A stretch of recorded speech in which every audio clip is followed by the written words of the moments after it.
وعلى آلك وأصحابك يا سيدي يا نور اللہ۔ اللہ پاک کے آخری نبی رسول ہاشمی ہمارے پیارے آقا صلی اللہ علیہ وآلہ وسلم، آپ کی ذات اقدس پر درود و سلام پڑھنے کے بے شمار فضائل ہیں، بے شمار برکتیں ہیں۔ حصول برکت کے لیے میں آپ کے سامنے ایک حدیث پاک سناتا ہوں۔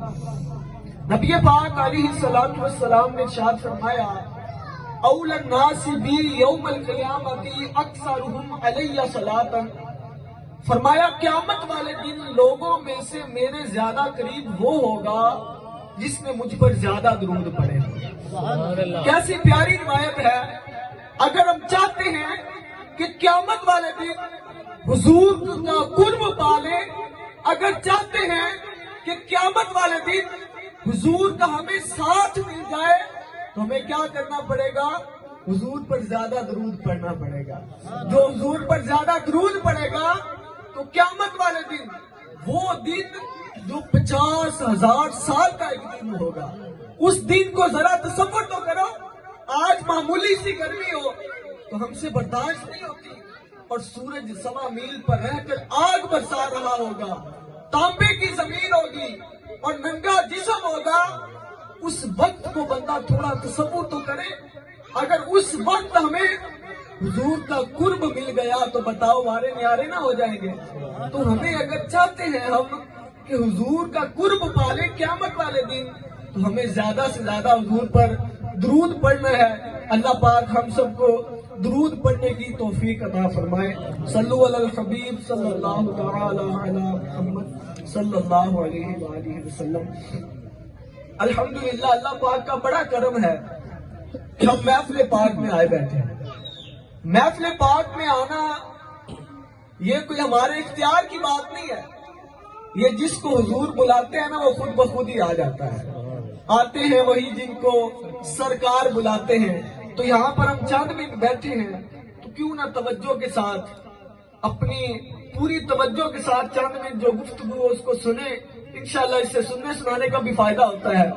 نبی پاک علیہ السلام، آپ کی ذات وہ ذات ہے جس کو اللہ نے بڑے مقام عطا فرمائے ہیں، بڑی شانیں عطا فرمائی ہے۔ حدیث قدسی ہے، اللہ فرماتا ہے، حدیث قدسی وہ حدیث ہوتی ہے جو زبان مصطفیٰ کی ہو اور کلام اللہ پاک کا ہو۔ اللہ کیا فرماتا ہے؟ لولاک لما خلقت الدنیا، اے محبوب اگر آپ کو پیدا کرنا مقصود نہ ہوتا، لما خلقت الدنیا، تو میں دنیا ہی نہ بناتا۔ پھر فرمایا لولاک لما خلقت الافلاک، اے محبوب اگر آپ کو پیدا کرنا مقصود نہ ہوتا، لما خلقت الافلاک، تو میں آسمانوں کو نہ بناتا۔ پھر آگے کمال کی بات ارشاد فرمائی، فرمایا لولاک لما اظہرت بربوبیتی، اے محبوب اگر آپ کو پیدا کرنا مقصود نہ ہوتا تو میں اپنا رب ہونا ہی ظاہر نہ کرتا۔ کیسی بات ہے! حضور علیہ السلام کی ذات دیکھیں آپ۔ اگر ہم یہاں ہیں تو اللہ نے حضور کو بنانے کا ارادہ کیا، پھر اس وجہ سے ہم ہیں۔ تو وہ اللہ حضرت رحمت اللہ علیہ فرماتے ہیں نا، زمین و زمان تمہارے لیے، مکین و مکان تمہارے لیے، چنین و چنا تمہارے لیے، بنے دو جہاں تمہارے لیے۔ آپ فرماتے ہیں دہن میں زباں تمہارے لیے، بدن میں ہے جان تمہارے لیے، ہم آئے یہاں تمہارے لیے، اٹھے بھی وہاں تمہارے لیے۔ آپ فرماتے ہیں اشارے سے چاند چیر دیا، چھپے ہوئے خور کو پھیر دیا، گئے ہوئے دن کو اثر کیا، یہ تاب و تواں تمہارے لیے۔ کیسی بات ہے! نبی پاک علیہ السلام جب اس دنیا میں تشریف لائے نا، آپ کے آنے سے پہلے کیا تھا؟ یہ جو لوگ ہیں نا، یہ عرب کے لوگ، وہ بتوں کی پوجا کرتے تھے۔ حضور کے آنے سے پہلے ہر طرف ظلمت کا اندھیرا تھا۔ حضور کے آنے سے پہلے کوئی کیا کرتا تھا؟ کوئی چاند کی پوجا کر رہا ہے، کوئی سورج کو اپنا خدا بنا بیٹھا ہے، کوئی کسی کو خدا بنا بیٹھا ہے، کوئی درخت کی پوجا کر رہا ہے۔ لیکن جب حضور علیہ السلام آئے تو آپ نے بتایا تو وہ درد جاتا رہے، وہ جسم کا حصہ وہ تندرست ہو جائے۔ نبی پاک علیہ السلام کے بارے میں آتا ہے، آپ جب چھوٹی عمر میں تھے نا، اما حلیمہ سعدیہ رضی اللہ عنہا آپ کو نکلنے نہیں دیتی تھی، دور کہیں جانے نہیں دیتی تھی۔ تو ہوا کیا، ایک دن نا آپ اپنی جو رضائی بہن تھی ان کے ساتھ آپ نکل گئے۔ جب آپ گئے نا تو اما حلیمہ سعدیہ رضی اللہ عنہا تلاش کرتے کرتے جب گئی نا تو دیکھا سخت گرمی تھی۔ تو کیا ہوا، جب حضور علیہ السلام کو دیکھا تو کہنے لگی اتنی گرمی۔ تو آپ کی جو رضائی بہن تھی شیما، وہ پتہ کیا کہنے لگی، ان کو گرمی نہیں لگی، یہ جب چلتے تھے تو بادل ان کے سر پر سایہ کرتے تھے، یہ جب رک جاتے تھے تو بادل بھی سر پر رک جاتا تھا، ان کو کیسی گرمی لگی۔ یہ حضور کا مبارک بچپن ہے۔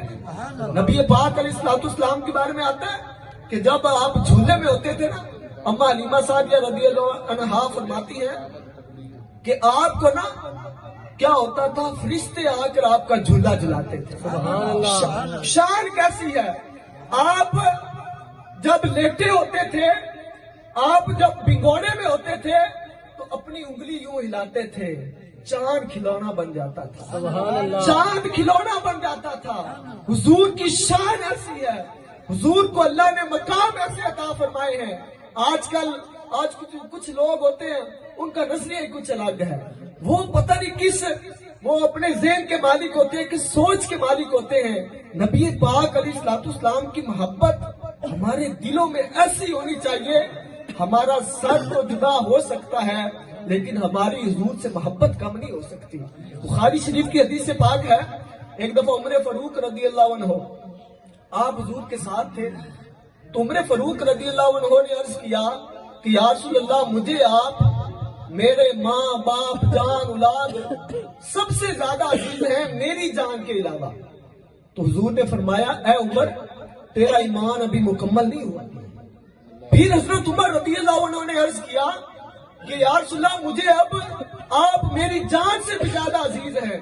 تو حضور نے فرمایا اے عمر، اب تیرا ایمان مکمل ہو گیا۔ آج ہم نبی پاک سے محبت کیسی کریں، محبت کیسا عشق کریں، ابو بکر صدیق رضی اللہ عنہ جیسا عشق کریں، جو فرماتے ہیں یا رسول اللہ، میری خواہش ہے ان نظر الیک، میں آپ کو دیکھتا رہوں، یا رسول اللہ آپ کی صورت ہو اور ابو بکر دیکھتا رہے۔ ایسی محبت کریں حضور سے، ایسا پیار کریں حضور سے، جب ہم جائیں تو ہمارے پیچھے نام لینے والے ہوں کہ عاشق رسول تھا۔ ابھی آگے دن آ گئے، آج شعبان المعظم کی 11 ہو گئی ہے، تو آگے شب برات آنے والی ہے۔ یہ وہ رات ہے جس میں اللہ پاک بنی کلب کی بکریوں کے بالوں کے برابر لوگوں کو جہنم سے آزاد کر دیتا ہے۔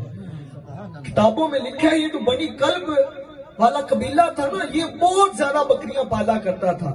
اس میں اللہ پاک بنی کلب کی بکریوں سے زیادہ لوگوں کو جہنم سے آزاد کر دیتا ہے۔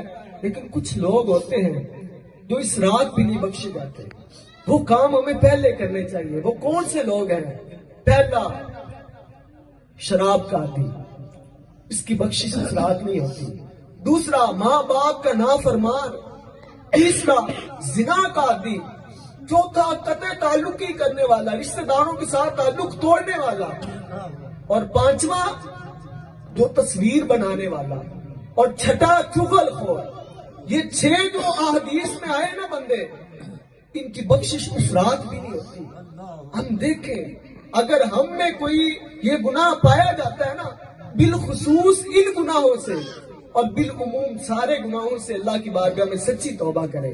وہ رات وہ بڑی ہی عظمت والی رات ہے، کوشش کریں اس رات کو وہ ضائع نہ کریں، اللہ کی عبادت کرتے ہوئے، نیک اعمال کرتے ہوئے اس رات کو گزاریں۔ یہ وہ رات ہے جس میں رزق تقسیم کیا جاتا ہے، یہ وہ رات ہے جس میں لکھا جاتا ہے کہ اس سال فلاں بندے نے حج کرنا ہے، یہ وہ رات ہے جس میں بندے کی تقدیر لکھی جاتی ہے۔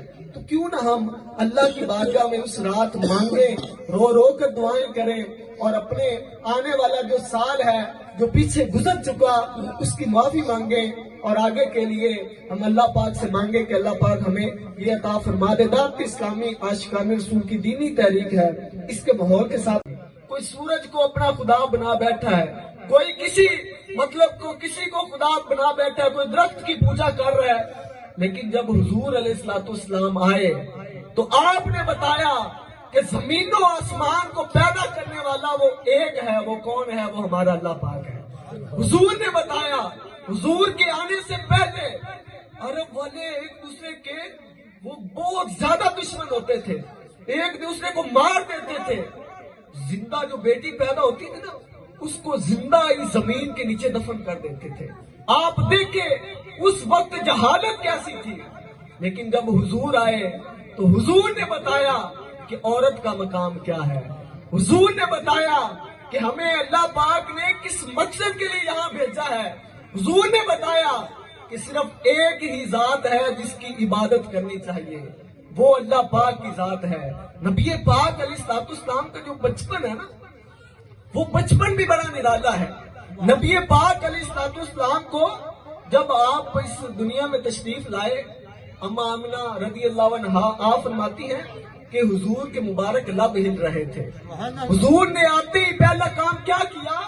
حضور نے آتے ہی پہلے سجدہ کیا اور کہا ربی حب لی امتی، اے اللہ میری امت مجھے ہبہ کر دے۔ آپ دیکھیں وہ نبی جو ہمیں کہیں نہ بھولے، وہ نبی جو پیدا ہو تو پہلا لفظ ہی یہی ہو ربی حب لی امتی، جو عرش پر جائیں تو وہاں بھی کہیں یا اللہ پاک میری امت کو بخش دے۔ جب قبر میں اتارا جائے اس وقت بھی سنا جائے کہ حضور فرما رہے ہیں کہ ربی حب لی امتی، وہ کیسے نبی ہوں گے؟ حضور علیہ السلام کے بارے میں آتا ہے کہ جب آپ کو اما حلیمہ سعدیہ رضی اللہ عنہا لے گئی نا اپنے گھر، تو کیا ہوا کہ وہاں پر جب حضور گئے تو جو ارد گرد لوگ تھے نا وہ ایک دن آئے اما حلیمہ کے پاس رضی اللہ عنہا، کہنے لگے اے حلیمہ کیا تیرے پاس پیسہ زیادہ آ گیا؟ کیا تیرے پاس تیل زیادہ آ گیا؟ تو ساری رات ہی چراغ جلاتی ہے، ساری رات ہی تیرا چراغ جل رہا ہوتا ہے، کیا پیسہ زیادہ آ گیا ہے؟ تو اما حلیمہ سعدیہ رضی اللہ عنہا آپ نے فرمایا جب سے حضور میرے گھر آئے ہیں نا، جب سے یہ لڑکا میرے گھر آیا ہے اس کے دن کے بعد تو میں نے کبھی چراغ جلایا ہی نہیں۔